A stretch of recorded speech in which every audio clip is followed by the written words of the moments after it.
बादशाह अकबर की एक पत्नी थी, उसका नाम था ताज बेगम। क्या नाम था? सब लोग इधर देखो, क्या नाम था? ताज बेगम। तो पहली बार दर्शन करने के लिए ताज गई हैं। विराज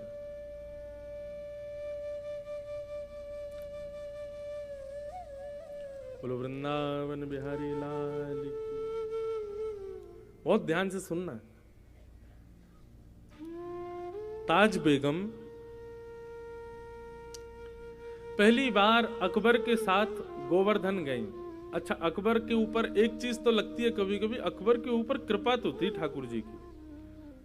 वो वृंदावन भी जाता था, गोवर्धन भी जाता था तो वो अकबर ही, पर उसको संतों के दर्शन खूब हुए। स्वामी श्री हरदास जी ने बड़ी कृपा की, गुसाई विठलनाथ जी का बड़ा आश्रय प्राप्त हुआ अकबर को।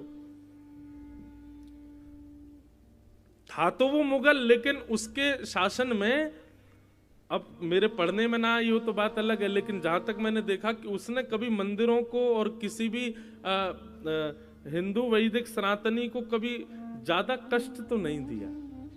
दर्शन आदि करने देता था सबको। आपके ओरछा के राजा मधुकर शाह जी भी मित्र थे अकबर के।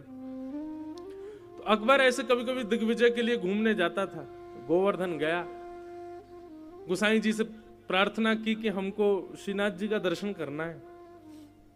गुसाई जी बोले देखो हमारे मंदिर का निधान है, विधान है कि केवल वैदिक हिंदू ही भीतर प्रवेश कर सकते हैं भगवान। तो आपको दर्शन की यदि इच्छा है तो हमने एक ना मंदिर में खिड़की बनवा रखी है, वहां से हम दिखा देंगे ठाकुर जी आपको। अकबर बोला वहीं से दिखा दो। अकबर ने वहां से ठाकुर जी को देखा, ठाकुर जी को दर्शन करके वो चला गया। जैसे ही ताज बेगम बैठी उस खिड़की में और जैसे ही उस झरोके में से ठाकुर जी को देखा, अब तो स्थिति हो गई कि नेत्र बंद करे और वही छवि दिखाई दे ठाकुर जी की। यही पीछे जो छवि, ये गोवर्धन नाथ स्वरूप ठाकुर जी का, यही छवि दिखे। अब तो वो जहां जाए उसको वृक्षों की भी आकृति ऐसी दिखाई दे, उसको मयूरों की आकृति भी ऐसी दिखाई दे, वो रोटी भी देखे तो रोटी की आकृति भी ऐसी दिखाई दे। जहां देखे जित देखूं उतित श्याममयी, जहां देखे वहां श्याम सुंदर दिख रहे हैं। अब इसको आप क्या कहोगे बताओ? ताज बेगम का ना तो संग अच्छा, ना कुल अच्छा, ना परवरिश अच्छी, लेकिन फिर भी ठाकुर जी के प्रति प्रेम। इसको ये कहते हैं कि ताज बेगम नहीं गई है ठाकुर जी के पास, ताज बेगम का मन नहीं लगा है, ठाकुर जी का मन लग गया है ताज बेगम में। ये कहते हैं, इसको कहते हैं भगवत प्रीति। एक तो होता है हमको ठाकुर जी प्रिय लगते हैं, एक होता है ठाकुर जी को हम प्रिय लगे। ये कथा आदि इसलिए है भैया, हम लोग ताज बेगम जैसे तो नहीं है। ताज बेगम का जरूर पूर्व जन्म का कोई सत्कर्म होगा कि ठाकुर जी को प्रिय लगी, पर ये कथा आदि हम इसीलिए सुनते हैं ठाकुर जी को हम प्रिय लगे, हमें देख के ठाकुर जी रीझ जाए। ताज बेगम को खूब ज्वर चढ़ने लगा, बुखार आने लगा। बादशाह ने खूब वैद्य बुलाए, हकीम बुलाए, लेकिन कोई ठीक नहीं कर पाया। एक दिन बादशाह से जाकर के ताज बेगम ने अपने मन की बात कही, बादशाह हमारा ज्वर ठीक नहीं होगा, क्योंकि ये कृष्ण विरह का ज्वर है। जब से हम आपके साथ गोवर्धन गए और जब से हमने त्रिभंग लली श्याम सुंदर को देखा, तब से सब जगह हमको वही दिखाई देते हैं। हमें लगता है हमारा जन्म आपकी सेवा के लिए या किसी और कार्य के लिए नहीं, हम उन्हीं के लिए पृथ्वी पर आए हैं। आप कृपा करके हमको वृंदावन भेज दो। अकबर ने पहले तो बहुत मना किया, लेकिन बाद में ताज बेगम की बात मान करके अकबर ने उनको वृंदावन जाने की आज्ञा दे दी। ताज बेगम वृंदावन आ गई और वृंदावन में रह करके ठाकुर जी का नित्य दर्शन करती थी। अच्छा, एक बड़ी सुंदर घटना है, ऐसी दो तीन लोगों के साथ हुई है। ताज बेगम को मंदिर में प्रवेश तो था नहीं, वो मंदिर में जाने तो देते नहीं थे। लोग बाग डरे रहते थे, अगर मुगलानी है कहीं भीतर जाकर के कुछ गलत अनर्थ कर दे तो मंदिर अपवित्र हो जाएगा, तो उसको बाहर ही रोक दिया जाता था। लेकिन उसकी भक्ति इतनी प्रबल थी कि वो दर्शन करके आने वालों से पूछती थी, श्याम सुंदर कैसे लग रहे हैं? तो बताते, बोले आज ऐसा मुकुट पहना है, आज कानों में ऐसे कुंडल पहने हैं, गले में ऐसे हार पहने हैं, ऐसी पीतांबरी पहनी है, ऐसी पजम्मी पहनी है। तो उन्हीं का चिंतन करती थी, सुन करके ऐसे ठाकुर जी लग रहे होंगे। और कभी कभी ठाकुर जी की वैसी आकृति रेत में बनाती और वहीं दर्शन कर लेती। बोले वाह श्याम सुंदर, आज आप ऐसे लग रहे हो। धीरे धीरे ताज बेगम की स्थिति इतनी ऊंची हो गई कि अब ताज बेगम किसी से पूछती नहीं थी, अपने नेत्र बंद करके अपने आप ही एक आकृति बनाती थी और दर्शन करके आने वाले से कहती थी, सुनिए आज ठाकुर जी ने नीली चोली पहनी है, आज ठाकुर जी ने गले में मोतियों की माला पहनी है, आज ठाकुर जी ने ऐसी पाग पहनी है, कानों में मत्स्याकृत कुंडल पहने हैं, हाथों में सोने के कड़ूले पहने हैं। और दर्शनार्थी बता, हाँ बिल्कुल ठाकुर जी ने ऐसे ही पहने। तो ताज बेगम आनंदित हो जाती, जय हो मेरे लाल। अब ताज बेगम को मंदिर जाने की आवश्यकता नहीं थी, वो नेत्रबंद करती थी और ठाकुर जी का प्रत्यक्ष दर्शन होता था। मैं कभी कभी मेरे ऊपर एक कृपा हुई ठाकुर जी की, वो सुनाया करता हूं, बहुत ध्यान से सुनिएगा बंधु। भक्ति की प्रधानता। कभी आप मंदिर जाया करें ना ठाकुर जी के, चाहे आप वृंदावन जाओ, चाहे आप महाकाल जाओ, चाहे आप टेकरी हनुमान जाओ, कहीं भी जाओ, ठाकुर जी आपको स्वीकार कर चुके हैं, इसका प्रमाण लेकर के जाओ। और वो कैसे कि बिना दर्शन किए पहले ही सोच लो, आज ठाकुर जी ऐसे दिख रहे होंगे, आज ठाकुर जी की जो वस्त्र पोशाक होगी वो इस रंग की होगी, आज ठाकुर जी गले में माला जो होगी ना वो मोतियों की होगी, आज ठाकुर जी के श्री अंग पर जो पुष्प होंगे वो मोंगरा के होंगे या गुलाब के होंगे या कन्नेर के होंगे, जो विचार करो। 2-3 चीजें विचार करके जाओ, उनको फिर जाकर के देखो ये आज ठाकुर जी ने ऐसा कुछ किया है कि नहीं। अगर एक वस्तु भी आपके मनोभाव से मिलती हुई ठाकुर जी ने धारण की हो तो समझ जाना ठाकुर जी आपसे प्रसन्न हैं। हमारे प्यारे गिरधर लाल जी का प्रथम जन्मोत्सव हुआ नाथद्वार में। तो नाथद्वारा में नियम क्या था कि कथा सुबह होती थी, शाम को उत्सव होता था। हम इतने व्यस्त हो जाते थे उत्सव में कि मैं नाथद्वारा श्रीनाथ जी दर्शन करने नहीं जा पाता था। पर एक बालक को हमने अपनी तरफ से नियुक्त किया था, भाई रोज तुम जाना और दर्शन करके हमको बताना आज ठाकुर जी लग कैसे रहे। वो ठीक है। तो सुबह सुबह उठ करके ठाकुर जी का स्नान आदि करा के उनका श्रृंगार करके आज जैसे पीली पीतांबरी पहना दी, सिर पर लाल पाग पहना दी, ठाकुर जी को नीली हटरी के अंदर विराजमान कर दिया। और इतने में 8:30-9 बज जाते, मैं तुरंत नाश्ता करके कथा में, वहां राजभोग आरती जब होती नाथद्वार में, उसके बाद कथा विश्राम होती थी 1 बजे। तो दर्शन में कर ही नहीं पाता था। तो पहले दिन व्यास मंच से उतर करके जैसे गया तो वो बालक खड़ा था, उसको मैंने बुलाया, मैंने हाँ भाई दर्शन कराए तुम ठाकुर जी के? मैंने कहा हाँ। कैसे लग रहे ठाकुर जी? वो ठाकुर जी ने आज पीली पीतांबरी पहनी है, सिर पर लाल पाग पहनी है, गले में मोतियों की माला पहनी है और ठाकुर जी नीली हटरी में बैठे। मैंने कहा हमारे लाल जी की नहीं, मैं कह रहा हूं श्रीनाथ जी ने क्या पहना। बोले हम श्रीनाथ जी का ही बता रहे हैं। मैंने कहा ये तो हमारे ठाकुर जी ने पहना है। बोले कि नहीं महाराज जी, श्रीनाथ जी ने भी ऐसे ही श्रृंगार किया है। मैंने कि भाई पहले दिन तुक्का लग सकता है, दूसरे दिन देखते हैं कुछ होता है कि नहीं।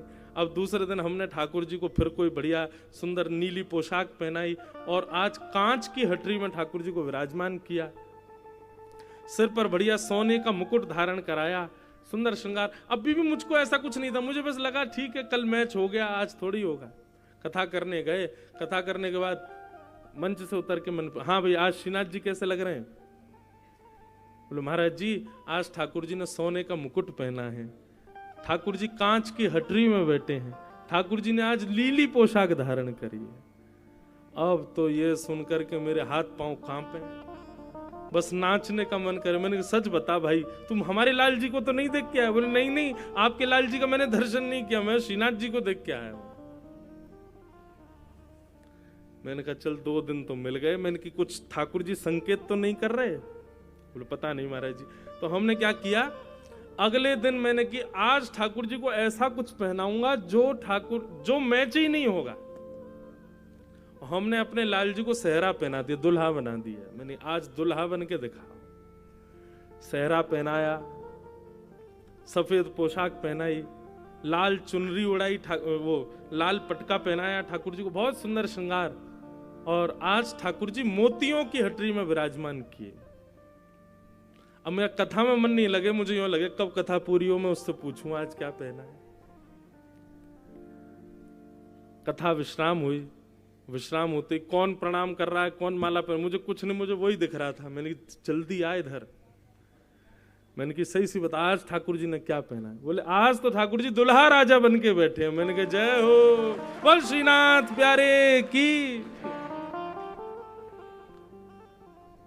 उस समय की स्थिति में व्यक्त नहीं कर सकता हृदय से। इतना रोना आया, इतना ठाकुर जी को हृदय से लगा के आनंदित हुए। जय हो ठाकुर जी, आज ऐसा लगा कि मानो उत्सव आपने स्वीकार किया। हम अपने ठाकुर जी का श्रृंगार करते और वो श्रृंगार अपने आप वहां श्रीनाथ जी का भी वैसा ही होता। यह है भक्ति।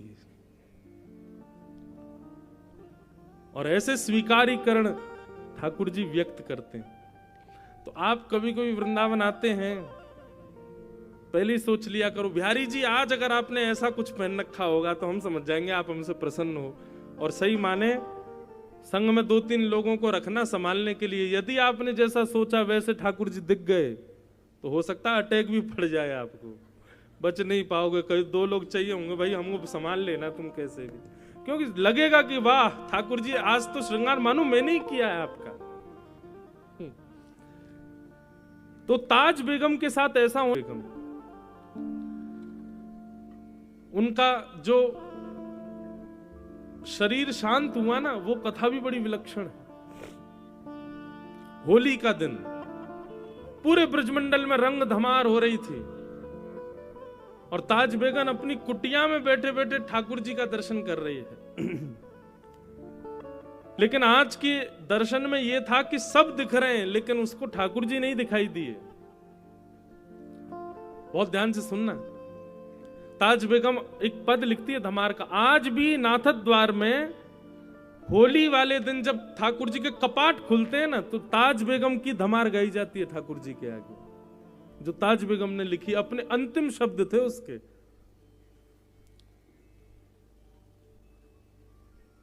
मुझे याद नहीं है पूरी धमार, पर बहुत बहुत अच्छी धमार है वो।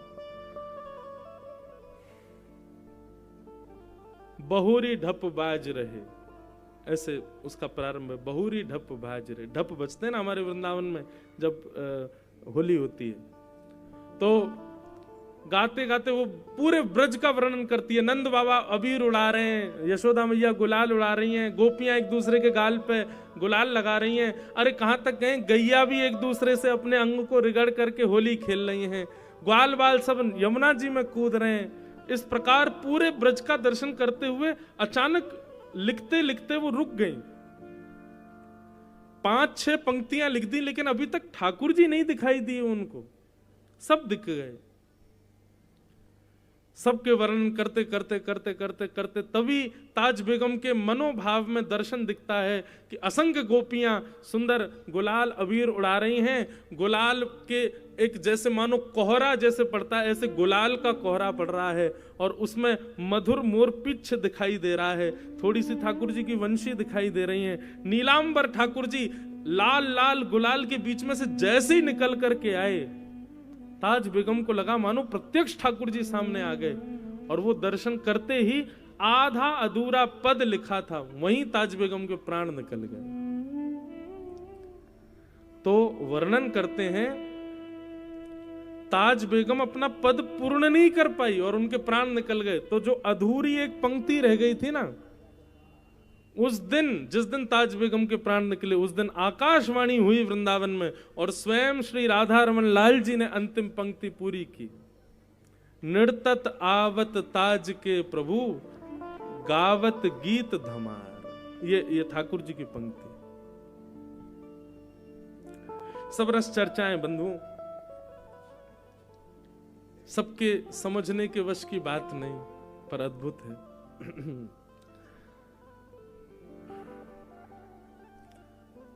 परीक्षित जी महाराज से सुखदेव जी ने कहा कि परीक्षित, तुम भक्ति की कामना करो, और सृष्टि का प्रसंग सुनाया। सृष्टि का प्रसंग सुनाते हुए कल हमने सुना कि महादेव ने सृष्टि की, कैसी सृष्टि की सबको पता है। तत्पश्चात ब्रह्मा जी ने अपने अंग के 2 हिस्से किए और बाम अंग से सतरूपा, दाहिने अंग से स्वयंभू मनु प्रकट हुए। स्वयंभू मनु सतरूपा के 3 पुत्री और 2 पुत्र हुए। आकुति, देवहूति, प्रसूति 3 बेटी और 2 पुत्र, प्रियव्रत और उत्तानपाद। अब इन्हीं के प्रसंग में ही आगे का क्रम पूरा चलेगा। इसी बीच में भगवान बराह प्रकट हुए, उन्होंने पृथ्वी की रक्षा करके पुनश्च उसको विद्यमान किया, हिरण्याक्ष का वध किया। हिरण्यकश्यप ने उसी दिन से तपस्या प्रारंभ कर दी ठाकुर जी से युद्ध करने के लिए। तो पृथ्वी पर प्रथम मानव के रूप में स्वयंभू मनु पधारे, और स्वयंभू मनु के 3 पुत्रियों में से एक पुत्री की कथा अब यहां से प्रारंभ होती है, जिनका नाम है देवहूति। और देवहूति के वहां भगवान कपिल के रूप में पधारे। बड़े ध्यान से कथा सुनिएगा। एक ऋषि हुए जिनका नाम था कर्दम ऋषि। कर्दम ऋषि ने 1000 वर्ष तक तपस्या की। ये ब्रह्मा जी की छाया से प्रकट हुए थे, और 1000 वर्ष की तपस्या करने के बाद जब ठाकुर जी प्रसन्न हुए, भगवान ने कहा वरदान मांगो, वर मांगो, क्या चाहिए। तब कर्दम ऋषि ने भगवान से क्या मांगा, बहुत सुंदर बात।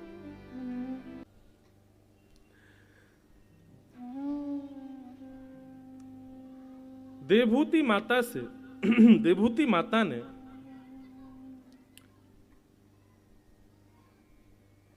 कर्दम ऋषि की प्राप्ति की, लेकिन उसके लिए कर्दम ऋषि ने तपस्या की। यह पहली बार सुनने में आया कि किसी व्यक्ति ने विवाह के लिए तपस्या की। और एक बात कहें, करनी भी चाहिए। जीवन का सारा परिवर्तन हो जाता है विवाह के बाद। वास्तव में कहा जाए तो कोई अतिशयोक्ति नहीं, आप बस प्रारंभिक जी रहे थे जब तक विवाह नहीं हुआ। विवाह होने के बाद तो असली जीवन प्रारंभ होता है। आप सब लोग इस बात में ज्यादा अनुभवी हैं। हमको तो गुरुजनों का अनुभव है, वैसे तो अनुभव नहीं है।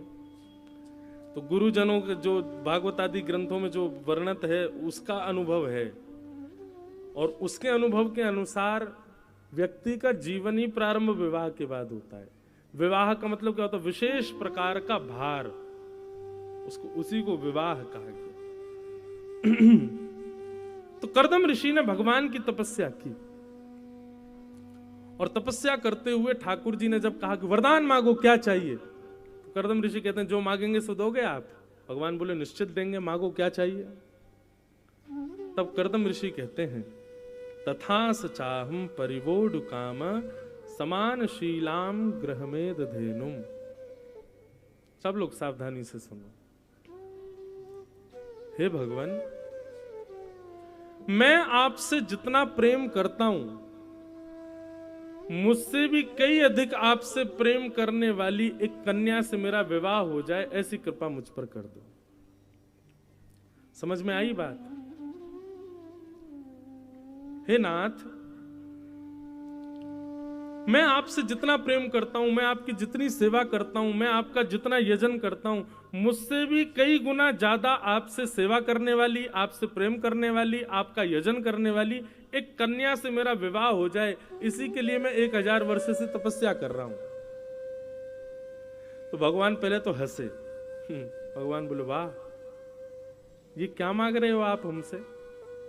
बोले ठाकुर जी मांगनी तो आपसे भक्ति चाहिए, लेकिन अगर मैं गृहस्थाश्रम में भक्ति मांग रहा हूं तो क्या बुराई है? ऐसी पत्नी मिल जाए जो आपकी भक्ति करे, बस ये कृपा करके दे दो।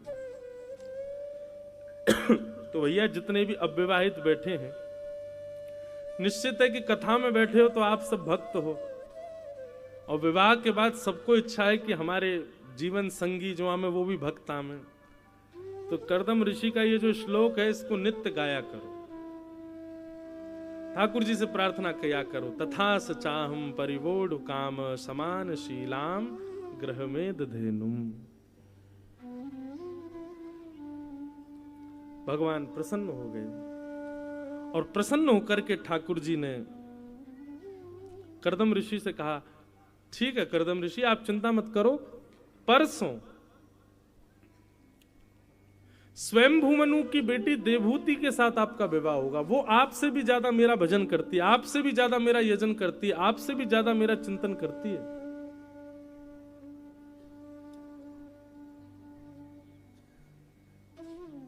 बहुत ध्यान से सुनो। कर्दम ऋषि का ये वरदान सुनकर के, भगवान का ये वरदान सुनकर के कर्दम ऋषि प्रसन्न हो गए। लेकिन भगवान कहने लगे ये वरदान तो आपके मांगने पर हमने दिया, एक वरदान हम अपनी तरफ से आपको देना चाहते हैं। बोले क्या? देवहूति के साथ विवाह होगा, ये हमारी तरफ से वरदान है, पर आपके यहां पुत्र के रूप में हम ही जन्म लेकर के आएंगे, ये हमारी तरफ से अलग से एक वरदान है।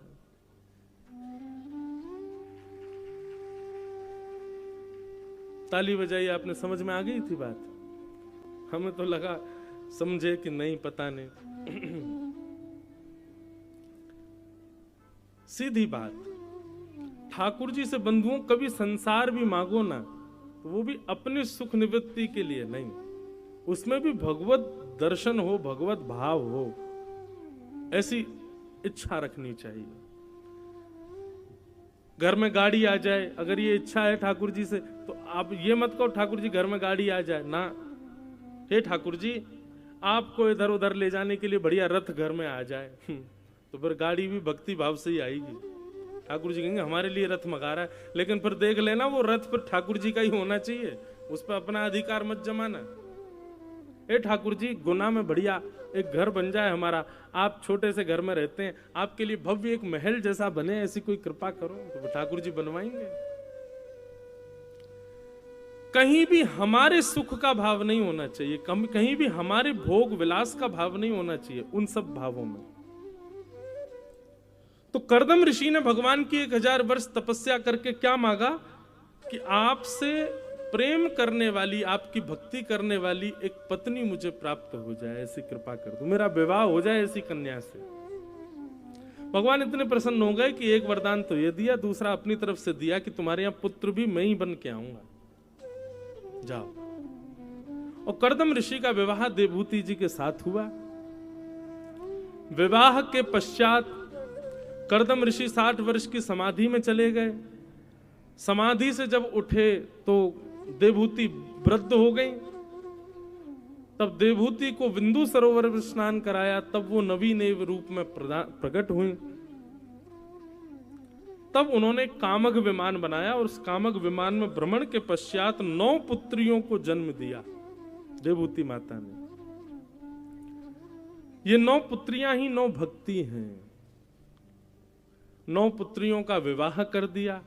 कर्दम ऋषि कहने लगे देवी अब गृहस्थाश्रम पूर्ण हो गया, अब मैं वन में जाके भजन करूंगा। देवहूति माता बोली बेटियां अपने घर चली गई, आप वन में चले जाओगे, मैं अकेली कहां जाऊंगी। एक पुत्र होता तो उसके सारे पूरा जीवन जी लेती। तब कर्दम ऋषि को याद आया कि ठाकुर जी ने उनको वचन दिया है कि वे उनके यहाँ पुत्र बन करके आएंगे। तब 10वीं संतान की उत्पत्ति हुई और 10वीं संतान के रूप में भगवान कपिल का आगमन हुआ। बोलो कपिल भगवान की। सांख्य शास्त्र के प्रणेता, दर्शन शास्त्र के उद्गाता, जिन्होंने पूरे विश्व को दर्शन शास्त्र प्रदान किया। ऐसे भगवान कपिल का आगमन हुआ। कपिल भगवान धीरे धीरे बड़े हो गए। देवभूति माता ने एक दिन विचार किया कि ये मेरे पुत्र हैं पर भगवान भी तो हैं, क्यों ना अपने जीवन की जरूरी कुछ संवाद इनके साथ में मैं करूं। तब देवभूति माता ने कपिल भगवान के साथ संवाद किया। इसी को कपिल देवभूति संवाद कहते हैं। बहुत ध्यान से सुनिएगा, बड़ा गंभीर प्रसंग है, पर जितनी हरी इच्छा होगी हम कहेंगे।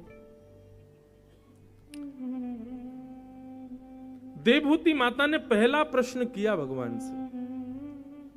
अच्छा बंधुओं, कभी आपने एक बात विचार की अपने मन में? कभी मान लीजिए कि कभी ठाकुर जी आपको मिल गए, आप क्या करोगे फिर? कभी प्रत्यक्ष हनुमान जी आपके सामने प्रकट हो गए, क्या करोगे? महाराज जी पांव छू लेंगे, और क्या करोगे? कुछ विचार किया ही नहीं, क्योंकि हमको ये विश्वास ही नहीं है कि ठाकुर जी हमको मिलेंगे, इसलिए हमने कभी विचार ही नहीं किया है। श्रीमद् भागवत के कम से कम हमने 10 श्लोक छांट करके रखे। कभी अगर हमारे ठाकुर जी हमको प्रत्यक्ष मिल गए तो ये 10 प्रश्न हम ठाकुर जी से करेंगे। अब हमारे प्रश्न हमारे हैं, गोपनीय, हम सबको क्यों बताएं, लेकिन आप भी विचार किया करो। कभी प्रत्यक्ष राम जी आ गए सामने, प्रसन्न होके आपसे, क्या करोगे? क्या पूछोगे? वो बात एक अलग हो जाती है कि सुध बुध नहीं रहेगी, करोगे कुछ होगा कुछ, आदि आदि, वो सब एक अलग बात है। वो आपकी तन की स्थिति, देहाभिमान हो जाएगी, वो एक भक्ति की परिणति है। लेकिन ठीक है, ठाकुर जी कम से कम 5-6 घंटे के लिए आए, 1-2 घंटे थोड़े अव्यवस्थित रहोगे, लेकिन 2-3 घंटे बाद तो थोड़ी सुध आएगी। ठाकुर जी अपने बगल में बैठाएंगे, कहेंगे भैया कुछ कहो, इतना हमारा भजन करते हो, कुछ बोलो। क्या बोलोगे? सोच के रखा है कभी? नए नए प्रेम करने वाले जब मिलते हैं तो प्रेमी पहले से विचार कर लेता मैं क्या बोलूंगा। विवाह से पहले ही पति पत्नी विचार कर लेते, मैं पत्नी से बोलूंगा, पत्नी पति के लिए सोच लेती है बोल। लेकिन कभी ठाकुर जी के लिए हमने क्यों नहीं सोचा? क्योंकि हमको विश्वास ही नहीं है कि वो हमको मिलेंगे। ये विश्वास पहले जगाओ हृदय में, ठाकुर जी मिलेंगे, और मिलेंगे क्या चर्चा होगी। देवभूति माता ने जो भगवान से प्रश्न किए हैं ना, अद्भुत। देवभूति माता प्रश्न करते हुए कहती है, भगवान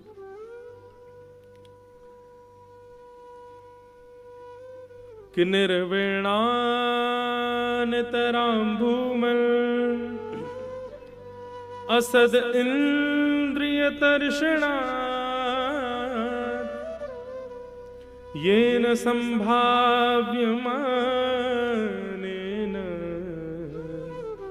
प्रपन्नांधम तम प्रभु। देवभूति माता प्रश्न करती है, भगवान हम अपनी समस्त इंद्रियों की इच्छाओं को पूरी करते करते हार चुके हैं, पर हमारी इंद्रियों की इच्छाएं कभी पूरी नहीं होती। कृपा करके ऐसा कोई मार्ग बताओ कि हमारे चित्त में फिर कोई इच्छा ही ना प्रकट हो। आज इच्छा प्रकट हो गई रसगुल्ला खाने की, तो उसके पीछे पड़े, कैसे भी करके रसगुल्ला खाया जाए। इच्छा हो गई कि आज भेल खानी है, तो उसके पीछे पड़े। अब इच्छा हो गई घर बनाना है, तो घर बनाने के लिए धन कैसे कमाना, धन कमाने के लिए लगे हैं पूरे दुनिया में काम करने में। निश्चित ही व्यक्ति के चित्त में इच्छा प्रकट होती है, और वही इच्छा ही उसको कर्म बंधन में बांधती है। ठाकुर जी ऐसा कोई उपाय नहीं है जिससे चित्त में कोई इच्छा ही प्रकट ना हो, क्योंकि इन इच्छाओं के मारे ही पूरी दुनिया में सब लोग भाग रहे हैं। लेकिन ये इच्छाएं भी पूरी नहीं होती। आपकी इच्छा थी बस घर बन जाए और कुछ नहीं, हमारा घर बन गया, घर में आ गए, उसी दिन दूसरी इच्छा जन्म ले लेती है, ये और हो जाए, वो भी हो गया, उसी दिन तीसरी इच्छा जन्म लेती है, ये और हो जाए। कभी भी किसी के साथ ऐसा कभी नहीं होता कि वो पूर्ण रूपेण स्थिर हो गया हो कि अब मेरी कोई इच्छा नहीं, कभी नहीं होता ऐसा।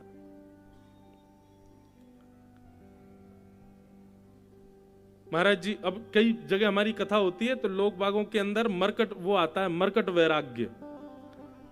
मरकट वैराग्य कैसा होता है? बहुत जैसे शमशान लोग जाते हैं ना अर्थी लेकर के, तो जब तक शमशान घाट जा रहे हैं तब तक वैराग्य रहता है, चिता में अग्नि लगी तब तक वैराग्य रहता है, जैसे ही अग्नि ठंडी नहीं होती उससे पहले वैराग्य खत्म।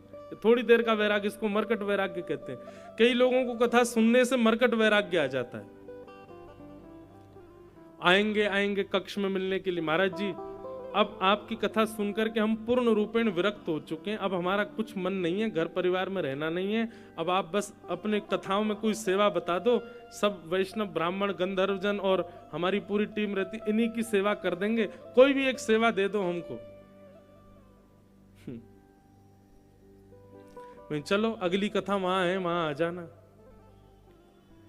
ठीक है महाराज जी, मैं बस एक चीज है, वो बेटा का ब्याह होने वाला है, उसका ब्याह करते ही आ रहा हूं, हाँ जी 1-2 साल हो गए हमको, फिर मिले, मैंने हो गया बेटे का ब्याह? बोले हाँ महाराज जी बेटा का ब्याह हो गया, बहुत बढ़िया बहू आ गई। मैं तो चलो आओ अगली कथा बंबई में पहुंचो वहां पे। बस महाराज जी वो बेटे के संतान होने वाली है, संतान होते ही आ रहा हूं बस मैं, बस फिर तो ये मन में भाव आ जाएगा भैया अब तो हम बाबा बन गए, अब तो जाना ही चाहिए। नहीं ठीक है भैया। 2-3 साल बाद फिर मिल गए, मैंने कहा हाँ भाई आ जाओ अगली कथा गुना में हो रही है। मैंने क्या हुआ बेटे को? बोले बेटा हुआ है, अब स्कूल भी जाने लगा है। मैंने कहा अच्छा अब आ जाओ। बोले वो तो बाबा बोलता है महाराज जी, तो मन आता है कि बस अब कह रहा है बाबा बाबा बन गए आप, जाओ भजन करो। लेकिन हमारी बेटी का बेटा वो आके बोलता ना ना अभी मत जाओ, ना मना करता है। महाराज जी बस अब क्या है, जीवन में कुछ तो है नहीं, वो नाती और थोड़ा बड़ा हो जाए, उसका ब्याह भी हो जाए, फिर तो मैं आ ही जाऊंगा। भैया ये इच्छा कभी खत्म नहीं होने वाली। आपको लगता है कि मैं इसको भोग लूंगा, इसके बाद फिर कुछ भी मेरी इच्छा नहीं होगी, नहीं ऐसा नहीं है। अग्नि में जितना घी डालोगे अग्नि उतनी तेज होती है। अग्नि केवल 2 ही तरीके से शांत हो सकती है, या तो घी डालना बंद करो या फिर पूरा घी उड़ेल दो। मतलब इंद्रियों की इच्छा केवल 2 तरीके से शांत हो सकती है, या तो भोगो ही मत, और या फिर इतना भोग लो कि ऊब जाओ। लेकिन ये दूसरे वाले में खतरा बना हुआ है, बहुत भोगने पर भी वो खत्म होगी ये संभव नहीं है। क्योंकि घी आप जब पूरा डाल देते हैं तो थोड़ी देर के लिए तो अग्नि शांत हो जाती है, पर थोड़ी देर बाद जब प्रज्वलित होती है तो पहले से तीव्र होती है। इसलिए एक ही उपाय है इंद्रियों की शांति का कि घी डालो ही मत अग्नि में, मतलब भोगो ही मत। इसलिए यहां पर देवभूति माता प्रश्न कर रही है, भगवान ये बंधुओं सांख्य शास्त्र है, फिलॉसफी है भागवत की, साधारण विषय नहीं सुन रहे हम लोग, कि ऐसा कोई उपाय बताइए जिससे मेरी इंद्रियां शांत हो जाएं। तो भगवान इसका उत्तर देते हुए बहुत सुंदर बात कहते कि चेत खलवस्य बंधाय रतं वा पुंसि मुक्तये गुणेषु शक्तं बंधाय रतं वा पुंसि मुक्तये। भगवान कपिल कहते हैं मां, इंद्रियों की कोई इच्छा नहीं होती कभी भी।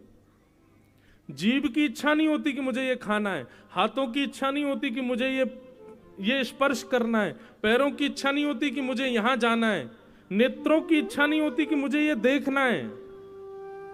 हाथ वही पकड़ेंगे जो आप पकड़वाओगे, पैर वहीं जाएंगे जहां ले जाओगे, मुख वही बोलेगा जो बुलवाओगे, नेत्र वही देखेंगे जो दिखाओगे। वास्तविक में इंद्रियों की कोई इच्छा नहीं है। इन इंद्रियों का अधिपति आपके चित्त के भीतर बैठा आपका मन, उसकी इच्छा होती है, और वो इच्छा इन इंद्रियों से कह करके आपको कहता है कि इसको पूरी कराओ। रसगुल्ला केवल तब तक अच्छा लगता है जब तक जीभ पर नहीं आ रहा, जीभ से भीतर जाते रसगुल्ले का कोई स्वाद नहीं होता।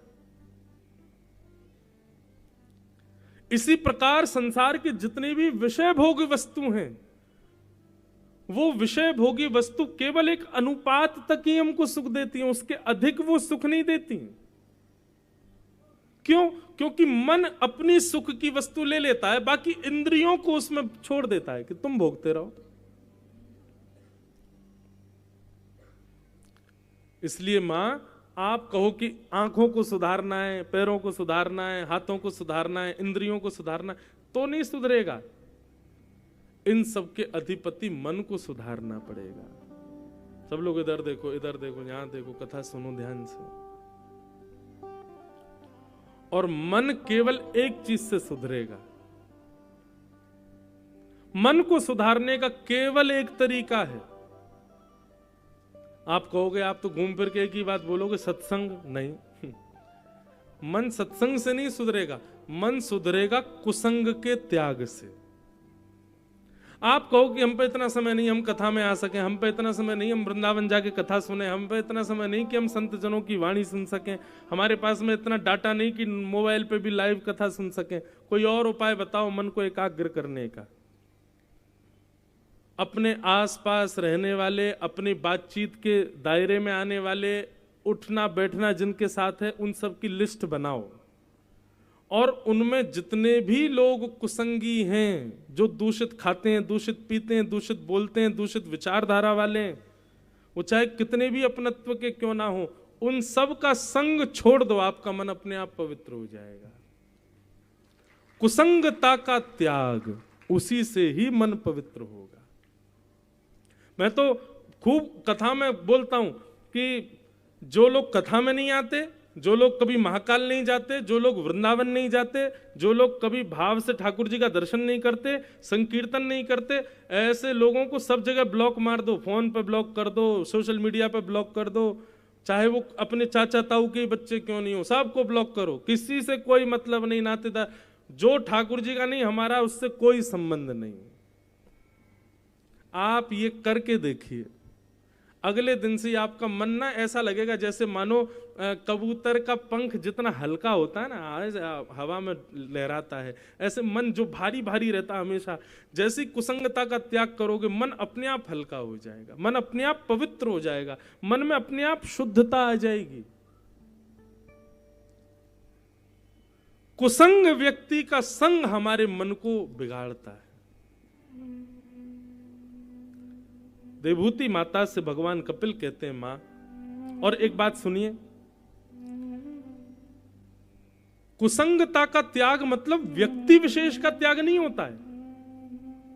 आप जो वस्त्र पहनते हैं ना, उन वस्त्रों से भी संग का पता चलता है।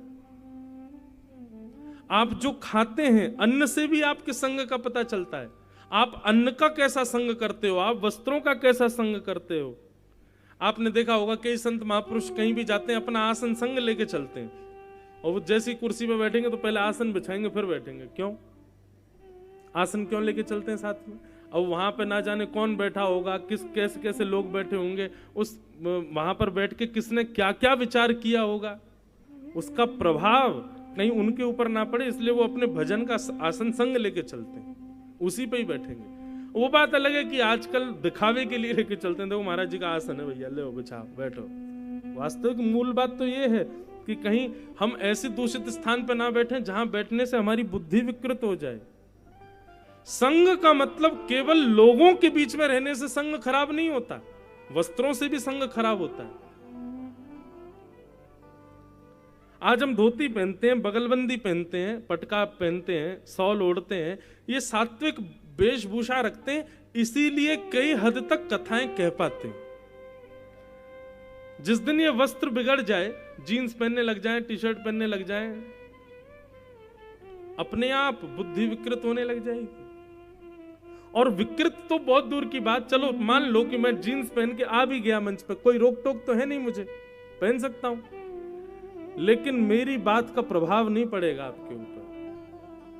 वो प्रभाव ही तब पड़ रहा है जब हमारे वस्त्र सात्विक हैं। तो संग केवल व्यक्ति से नहीं होता, संग आपकी जीवनचर्या से भी होता है।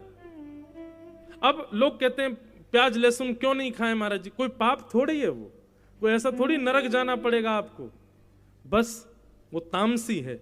अभी 7 दिन यहाँ कथा चल रही है, तो अब आप सब लोगों का तो पता नहीं आप लोग घर जा क्या पाते हैं, लेकिन यहाँ जितने भी हमारे आयोजक परिवार, किरार परिवार, ये लोग बढ़िया शुद्ध भोजन कर रहे हैं, सात्विक भोजन कर रहे हैं, कोई प्याज लहसुन का प्रयोग नहीं कर रहे, शुद्ध सात्विक भोजन कर रहे हैं, इसका प्रभाव इनके मन पर यह पड़ रहा है कि ये 3 घंटा बैठ रहे हैं, 24 घंटा कथा चित्त में चल रही है, रात में लाल जी का दर्शन, सुबह लाल जी का दर्शन, 24 घंटे व्यापार आदि की इतनी चिंता नहीं हो रही होगी, 24 घंटा बस ठाकुर जी का स्मरण चल रहा होगा। क्यों?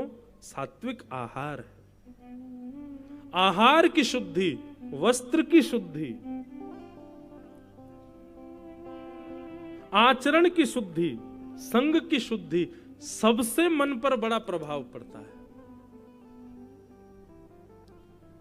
आप लोग पहाड़ों पर जाते हैं, नदी किनारे जाते हैं, तो वहां अपने आप मन लगने लग जाता है। क्यों? सात्विक है, वातावरण शुद्ध है। वहां पर तामसी, जितना नगरों में तामसी लोग रहते हैं, इतने तामसी लोग वहां नहीं है, इसलिए आपका मन शांत हो रहा है। पर्यावरण से भी हम लोग कितने घरों में जाते हैं, लोग बाग बुलाते हैं, सत्य बता रहे हैं, घर में पैर रखते ही अनुभव हो जाता है कि घर कैसा है, यहाँ के लोग कैसे हैं, क्या खाते होंगे, क्या पहनते होंगे, क्या पीते होंगे, विवाद चल रहा होगा, भाई भाई लड़ रहे होंगे, सब पता चल जाता है। और ऐसे घर में फिर बैठने का बहुत ज्यादा देर मन नहीं करता, बस होता है बस प्रणाम करें, चलो दंडवत चलो।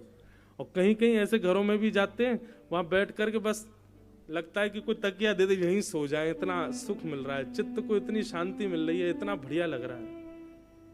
अब ये सबके साथ होता है कि नहीं? हमारे साथ तो होता है ऐसा। मुझे घर में जाने से, नगरों से भी मुझे वो होती है, नकारात्मक सकारात्मक भाव आने लगते हैं। कई भारत के ऐसे नगर हैं, वहां पहुंचते ही ऐसा लगता है यहाँ कथा कब पूरी हो जाए यहाँ से। और कई नगर ऐसे वहां ऐसा लगता है कि अरे 8 दिन हो गए पूरे, अरे और 10-15 दिन और कथा चलती रहती, आनंद आता। ये सब संग दोष है, और इन सब की शुद्धि से मन पवित्र होता है मां। लेकिन हम इतना तो नहीं सुधार सकते कि भाई वस्त्र भी सुधार लें, सब कुछ सुधार, कम से कम इतना तो सुधार कर सकते हैं कि ऐसे व्यक्ति का संग त्यागो जो ठाकुर जी से संबंध नहीं रखता, जो ठाकुर जी की कथा से संबंध नहीं रखता। यहां से प्रारंभ करो। और भगवान कपिल कहते हैं ये 5 लक्षण जिसमें हो उसका संग करो। कौन कौन से 5 लक्षण? कि तितिक्षवः कारुणिका सुहृद सर्वदेहिनां अजात शत्रवः शांता साधव साधुभूषणा। बहुत ध्यान से सुनिएगा। सबसे पहला लक्षण बताया तितिक्षु। तितिक्षु का मतलब होता है सहनशील, जो कि आज की डेट में कोई भी नहीं है, कोई सहनशील नहीं है। दूसरा लक्षण कारुणिका, सब पर दया करने वाला। तीसरा लक्षण सुहृदः सर्वदेही नाम, सबका भला चाहने वाला। चौथा लक्षण अजात शत्रु, किसी से शत्रुता ना करने वाला। और 5वां लक्षण शांता, मौन रहने वाला। ये 5 लक्षण जिसमें हो मां उसका संग करो। आपको किसी में नहीं दिखेंगे ये 5 लक्षण, पर हमने कथा करते करते 5 लक्षण एक में देखे। दोबारा सुनिए और विचार करो ये 5 लक्षण किस में है? सहनशीलता, दया, सबका भला चाहने वाला, किसी से शत्रुता ना मानने वाला और शांत रहने वाला। ये 5 लक्षण आपने किसी में देखे? 5 एक में नहीं, पर कथा करते करते हमको एक में ये 5 लक्षण दिखे, और वो है जगत जननी श्री गौ माता। गैया में ये 5 लक्षण होते हैं।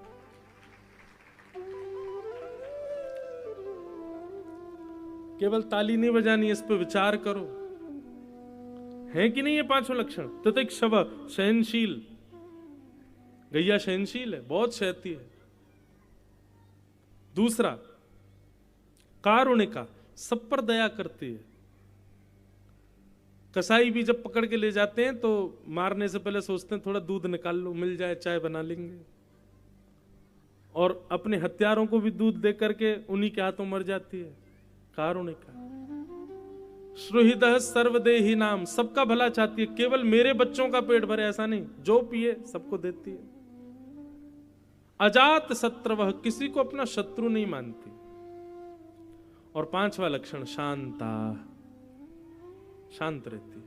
आप कहोगे महाराज जी ये लक्षण तो भैंस में भी है, आपने उसका नाम क्यों नहीं लिया? मानव मैं पहले से ही सोच के रखता हूं क्वेश्चन जो मानव मुझसे पूछ सकता है। आप कहोगे महाराज जी भैंस में भी है ये लक्षण, तो आप कहोगे महाराज जी बकरी में भी है, वो भी तो ऐसी रहती है बेचारी, वो भी दूध देती है, सबका भला करती है, ये करती है। लेकिन दोनों के स्वभाव में अंतर है। गाय का और भैंस का, दोनों का स्वभाव अलग है। हमारे ब्रज में तो ऐसा कहते हैं, भैंस का कोई निरंतर दूध पिए तो उसका शरीर भले ही बन जाएगा, लेकिन बुद्धि से जड़ हो जाएगा, बुद्धि में जड़त्व आ जाएगा, क्योंकि उसके दुग्ध में जड़त्वता है, आलसी होती है ना। और रही बात बकरी की, तो बकरी शांत नहीं रहती, मैं करती रहती है, अहंकारी होती है, 24 घंटा मैं करती रहती है। लेकिन गाय शांत रहती है, शांता, शांत स्वभाव है उसका। स्वभाव के रूप में गौ माता श्रेष्ठ है। तो ये पंच लक्षण जिसमें दिखे मैया उसका संग करो। लेकिन ये पांचों लक्षण आपको किसी में ना दिखे तो अपने अंदर लाने का प्रयास करो। एक विचार और हमने किया कि ये पांचों लक्षण जो हैं, यदि नीचे से हम लाना प्रारंभ करें तो हमारे अंदर ये पांचों लक्षण आ सकते हैं। जैसे कि अंतिम लक्षण बताया था शांत, मौन रहना प्रारंभ कर दो। आप मौन रहना प्रारंभ करेंगे तो आपके अंदर चौथा लक्षण अपने आप आ जाएगा। क्या? अजात शत्रु, किसी से शत्रुता नहीं होना। शत्रुता होती उन्हीं लोगों की जो बोलते बहुत हैं, तो कम रहते, बोलते शांत रहते हैं। ये सूत्र है संस्कृत का, व्याकरण का सूत्र है, और हमारे शास्त्रों का सूत्र है कि मौने च कल हो नास्ति। मौन रहने वाले के कभी कलेश नहीं होते। कलेश होते ही उसके ज्यादा है जो बहुत बोलता है। इसलिए आप मौन रहना प्रारंभ करो, अपने आप होता जाएगा कि आपके शत्रु खत्म हो जाएंगे, अपने आप आपकी शत्रुता नष्ट हो जाएगी। तो मौन रहने से ये चौथा लक्षण आ जाएगा। चौथे लक्षण से तीसरा लक्षण है। तीसरा लक्षण कौन सा है? श्रुहिदः सर्वदेही नाम, सबका भला चाहना। ये अपने आप आपके मन में आ जाएगा। तीसरे लक्षण से दूसरा लक्षण आ जाएगा। दूसरा लक्षण क्या? दया, सबके प्रति दया अपने आप आएगी। और ये चारों लक्षण आ गए तो पांचवा और प्रथम लक्षण अपने आप आपके अंदर आ जाएगा, सहनशीलता। तो नीचे से प्रारंभ करो, शांत रहना प्रारंभ करो, जितना हो सके मौन रहो। ऐसा हमारे शास्त्र आज्ञा करते हैं कि व्यक्ति की आयु दो चीजों से कम होती है। एक तो बहुत खाने से, दूसरा बहुत बोलने से। बहुत खाने वाला और बहुत बोलने वाला, इन दोनों की आयु, हम जितना बोलते हैं उतनी आयु कम होती है, जितना खाते हैं उतनी आयु कम होती है। इसलिए भोजन और वाचन, इन दोनों पर थोड़ा वेग लगाओ, लगाम लगाओ, कम करो। आप कहोगे महाराज जी फिर तो आपके बहुत कम साल रह गए होंगे, बोलते ही रहते हो 4 घंटा। आप तो बिल्कुल चुप ही नहीं रहते। अब एक और ट्विस्ट बताएं, एक और बढ़िया बात बताएं। हरि चर्चा करने वाले को, भगवत संबंधी वार्ता करने वाले की जितनी देर वो बोलेगा उतनी देर उसका मौन ही माना जाता है। मतलब आप सांसारिक चर्चा कर रहे हो, आप संसार की चर्चा, उसका घर कहां बनना है, वो क्या कर रहा है, वो कहां जा रहा है, उसकी पत्नी कैसी, उसके बच्चे कैसे, उसका क्या है, ये क्या, ये सारी बातें, तो ये सब बोलने में काउंट किया जाता है। लेकिन जैसे ही आप भगवत संबंधी वार्ता करते हैं तो आप मौन ही माने जाते हो, आप मौन हो। अगर इस नाते से देखा जाए तो हमारी अभी वाणी पूरी हुई ही नहीं है, हम मौन ही हैं अभी तक। ये मौन, अच्छा, मौन व्रत करने वाले जो होते हैं, जो मौन व्रत धारण करते हैं 12 वर्ष का, 14 वर्ष का, 20 वर्ष का, उन लोगों को आज्ञा होती है कि वो भगवान नाम बोल सकते, वो ठाकुर जी की कथा चर्चा बोल सकते हैं, इसके अलावा कुछ नहीं बोल सकते। क्यों? क्योंकि भगवत चर्चा मौन ही मानी जाती है, उसको मौन में ही गिना जाता है। इसलिए भैया मौन रहना प्रारंभ करो। तो मौन रहने का मतलब यह भी समझ लो कि पूरे दिन केवल भगवत चर्चा ही करो। मन से चलने वाला व्यक्ति चतुर बहुत होता है, मन से चलने वाला व्यक्ति भावुक बहुत होता है। बात बात पर रो जाएगा, बात बात पर भावुक हो जाएगा, बेचारे के नेत्र सजल हो जाते हैं। और बुद्धि से चलने वाला व्यक्ति जल्दी रोता नहीं, वो चतुराई से उस स्थिति से कैसे निकला जाए ये विचार करता है। तो कई जगह बुद्धि से चलने वाला व्यक्ति श्रेष्ठ है, पर कई जगह मन से चलने वाला व्यक्ति श्रेष्ठ है। पर वैष्णव कैसा होना चाहिए? ना तो बुद्धि के पक्ष में रहे ना मन के पक्ष में रहे, दोनों को एकाकार कर ले। जो बुद्धि की इच्छा वही मन की इच्छा, और जो मन की इच्छा वही बुद्धि की इच्छा, दोनों में कोई अंतर ना रह जाए। ये वैष्णव है, ये भक्त है। भक्ति की स्थिति क्या होनी चाहिए? भक्ति की परिणति क्या होनी चाहिए? आप यदि अभी भी असमंजस में हो और आप खूब भजन करते हो, लेकिन असमंजस में विचार नहीं कर पा रहे कि क्या करूं क्या ना करूं, बुद्धि कहती है ऐसा करो, मन कहता है ऐसा करो, तो अभी आपका भजन नहीं है। भजन श्रेष्ठ कब मानो? जब मन और बुद्धि में कोई भेद ही नहीं रह जाए, दोनों एक ही स्वर आलाप हैं। जो बात मन में आ जाए उसको बुद्धि स्वीकार कर ले तुरंत, तब समझो आप साधक हो, आप भजनानंदी हो, आप भक्त हो।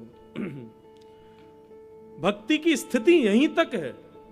ये स्थिति आ जाए तब समझो कि हाँ हम भक्ति कर रहे हैं।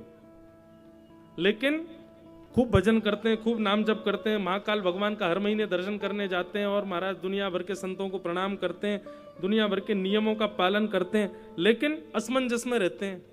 बुद्धि और मन निर्णय नहीं ले पाता क्या करना चाहिए, अभी भजन नहीं है आपका।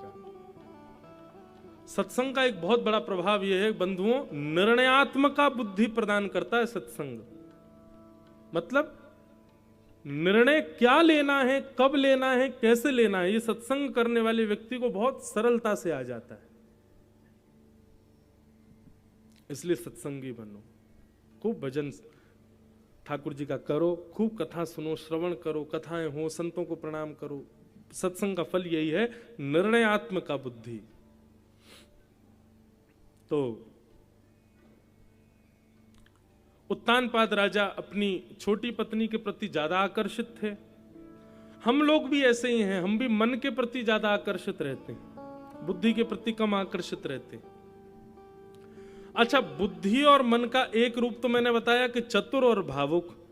एक तरफ बुद्धि और मन में अंतर यह है कि बुद्धि श्रेष्ठ है और मन विकार युक्त है। कैसे? बुद्धि सदैव आपको वो काम करने के लिए कहती है जिसमें आपको परिश्रम करना पड़ता है, और कई बार मन आपको वो काम करने के लिए आज्ञा करता है जिसमें आपको आराम करना होता है। मन आराम की ओर ले जाता है, बुद्धि मेहनत की ओर ले जाती है। पढ़ने वाले बच्चे जो होते हैं, जो पढ़ाई कर रहे हैं, निश्चित है कि वो पढ़ इसलिए पाते हैं क्योंकि बुद्धि की मानते हैं। मन की मानने लग जाएं तो पढ़ ही नहीं पाएंगे, क्योंकि मन तो कभी पढ़ाई में लगता ही नहीं है। पढ़ने के लिए मन तो कभी आज्ञा करता ही नहीं है। आप एग्जामिनेशन हॉल में इसलिए बैठे हो क्योंकि बुद्धि आपको लेके आई है। उस समय यदि आपसे कह दिया जाए जो तुम्हारा मन हो वो करो, क्या करेंगे? हम घर पे सोएंगे, हम क्यों जाएं पेपर देने? पेपर देने गए ही बुद्धि की मान करके। तो ये बुद्धि और मन जो है ना, बड़ी असमंजस है, बड़ी मतलब दुविधाजनक स्थिति प्रकट करते हैं ये, और इन्हीं की वजह से मानव जो है वो दुविधाओं में रहता है। आध्यात्म क्या करता है, भक्ति पथ क्या करता है, मन और बुद्धि दोनों को एक कर देता है, फिर असमंजस नहीं रहती। फिर दो ऑप्शन नहीं आएंगे आपके आगे, एक ही ऑप्शन आएगा और वही करना है आपको। यह आध्यात्मिक होने का फल है। उत्तानपाद राजा छोटी पत्नी के प्रति ज्यादा आकर्षित होने की वजह से बड़ी पत्नी का त्याग कर दिया। छोटी पत्नी के पुत्र हुए उत्तम, बड़ी पत्नी के पुत्र का नाम हुआ ध्रुव। ध्रुव जी ने कभी अपने पिता को देखा नहीं, मां ने कभी उनको मिलवाया भी नहीं। क्या बताएं, अभी छोटा बालक है, थोड़ा बड़ा हो जाएगा तब बताएंगे सब बात। लेकिन एक दिन छोटे से ध्रुव से उसके सब मित्रों ने पूछा, ध्रुव तुम्हारी मां तो हमने देखी, पिता कौन? ध्रुव जी महाराज बोले, भैया ये पिता कौन होते हैं? बोले कि भैया हम सबके माता पिता हैं, तुम्हारे पिता कौन है बताओ। ध्रुव जी ने आज जाकर अपनी मां से पूछा, मां मेरे पिता कौन है? ये सुनकर के आश्चर्यचकित हो गई ध्रुव जी की माता जी। और आज ध्रुव जी को एक राजमहल दिखाया और कहा, इस महल में जो राजा है ना ध्रुव, वही तुम्हारे पिताजी। हम उनके साथ क्यों नहीं रहते? बोले बेटा जब तू बड़ा होगा ना, थोड़ा अभी तू पढ़ाई पर ध्यान दे, अभी बाकी क्रिया जब बड़ा होगा तब बताएंगे। मां की बात मान करके ध्रुव जी शांत रहे, लेकिन मन में इच्छा प्रकट हो गई, मैं भी तो देखूं मेरे पिता कैसे हैं। जैसे ही राजभवन में प्रवेश करके अंदर जाके देखा तो राजा उत्तानपाद की गोद में छोटी मां का बेटा बैठा था। और बालकों का एक स्वभाव होता है कि अपने माता पिता की गोद में कोई और बालक बैठे, ये उनसे सहन नहीं होता। ध्रुव जी एक बाल बुद्धि होने की वजह से क्रोध में भर करके अपने पिता के पास जाने लगे, मैं बैठूंगा, मेरे पिता हैं, मैं उनकी गोद में बैठूंगा। इतने में छोटी मां ने रोक दिया, कहां जा रहे हो? बोले पिता की गोद में बैठने। बोले वो तुम्हारे पिता हैं पर मैं तुम्हारी मां नहीं। वन में जाके भजन करो, भगवान से प्रार्थना करो, वरदान मांगे। वरदान मांगने को जब भगवान कहें तो उनसे कहना मेरा जन्म छोटी मां के गर्भ से हो, जब मेरे गर्भ से जन्म लेके आओगे तब बैठोगे इस राज्य गद्दी पर। बंधुओं ये मन है, छोटी पत्नी, ये कई बार भगवान की सत्ता को भी अपने से नीचा दिखा देती है। जैसे कि हम सबको पता है कि सब जगह भगवान है और भगवान सब देख रहा है, लेकिन फिर भी हम पाप क्यों कर देते हैं? गलत करने वाला व्यक्ति, क्या उसको पता नहीं है कि भगवान देख रहे हैं? उसको पता होता है भगवान देख रहे हैं, लेकिन वो सोचता है कर दो, क्या फायदा, जो होगा देख लेंगे, कर लो। ये कौन करवाता? बुद्धि कभी नहीं करवाती ये काम, ये मन करवाता है। सब लोग इधर देखो, यहां देखो, इधर देखो। बीच में कथा में कोई भी आए जाए या कोई आवाज करे, हम डिस्ट्रैक्ट नहीं होते तो आपको भी नहीं होना चाहिए। जैसे व्यास जी कथा सुना रहे हैं वैसे श्रोताओं को सुननी चाहिए।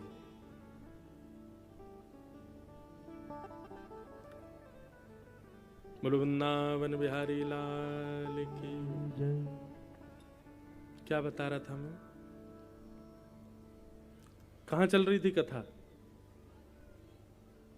इतने लोग बैठे, कोई तो बताओ। हाँ, तो मन कई बार वो क्या है ना कि एक धारा चलती है, उसमें बीच में रुकावट आती, फिर मेरी वो धारा कहीं और चली जाती है। इसलिए मैं बार बार कहता हूं शांत रहो, कुछ मत बोलो, देखो कथा सुनो, कोई मत उठो ना बैठो, बस कथा सुनो। तो मन कई बार क्या करता है कि भगवत सत्ता को भी आपकी दृष्टि में नीचा दिखा देता है। पाप जितने भी लोग करते हैं वो मन के आश्रय में आके ही करते हैं, बुद्धि से कभी नहीं करते। उनका मन ऐसी आज्ञा कर देता है, अरे जो होगा सो देख लेंगे, तो कर दे एक बार, और तभी वो भगवत सत्ता को भूल करके पाप कर देते हैं। ये मन का स्वभाव है। मन जब दूषित होता है तो ठाकुर जी की स्थिति को भी नीचा दिखा देता है, ठाकुर जी की स्थिति को भी धूमिल कर देता है।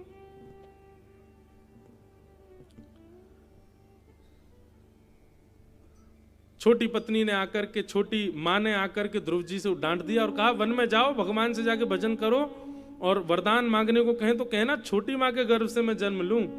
भला कोई भगवान से जाकर के ये क्यों मांगेगा? ठाकुर जी जब मिल जाएंगे तो सीधा आदमी यही नहीं कह देगा मुझे राजा बना दो। लेकिन उनकी स्थिति देखो, वो कह रही है कि भगवान से कहना तुम मेरे गर्भ से जन्म लो, मतलब मेरे गर्भ से जन्मा बालक ही बैठेगा यहां पर। अपनी सत्ता को भगवान से ऊंचा बता रही है, ये मन है।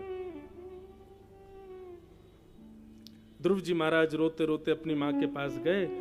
मां ने कहा बेटा क्यों रो रहे हो? ध्रुव जी ने शिकायत नहीं की, ध्रुव जी ने कुछ नहीं बताया। ऐसी परवरिश है ध्रुव जी की कि ध्रुव जी के साथ कुछ भी हो जाए वो माँ से कभी शिकायत नहीं करते। बंधुओं, चुगली करना और बालकों को शिकायत करना सिखाना भी नहीं चाहिए माताओं को, इस पर ध्यान रखना चाहिए थोड़ा। आप कहेंगे तो क्या बालक को हम बिल्कुल वो बना दें, वो मन ही मन में रोता रहे, मन ही मन में रखे? नहीं, ऐसा नहीं कह रहे हैं हम। पर जो छोटी छोटी बातों को भी जाके माता पिता से कह देते हैं ना, ऐसे बालकों का आगे चल करके बुद्धि का विकार दूषित हो जाता है।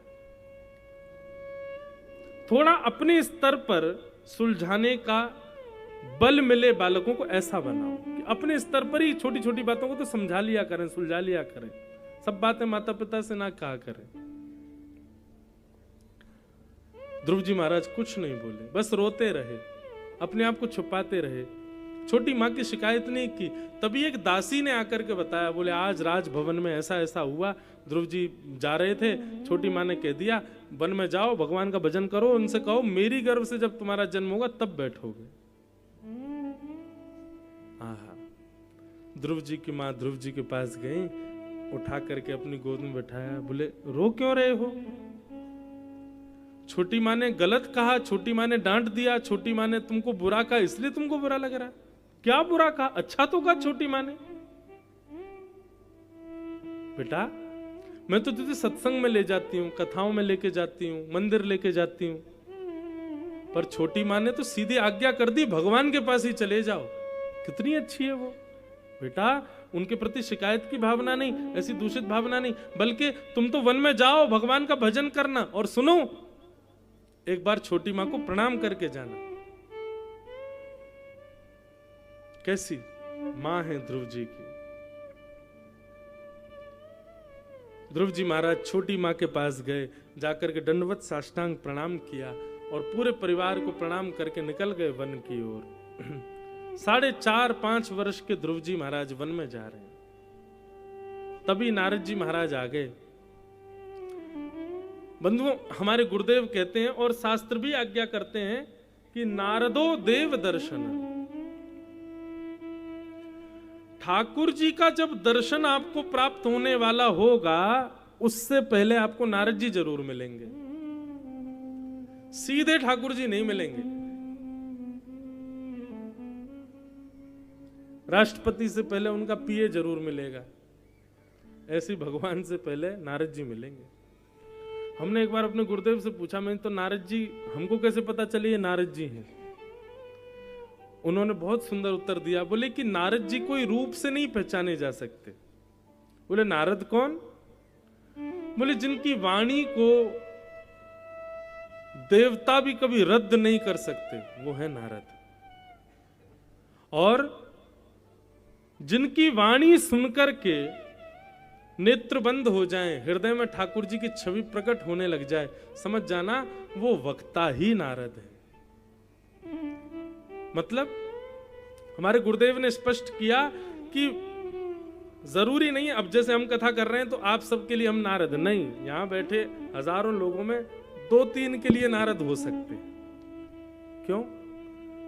क्योंकि वाणी का प्रभाव उनके जीवन पर पड़ रहा है और वो अपने जीवन में भक्ति को प्रकट कर रहे हैं, ठाकुर जी की सेवा को प्रकट कर रहे हैं, ठाकुर जी के प्रति और अग्रसित हो रहे हैं। उनके लिए हम नारद का काम कर देंगे।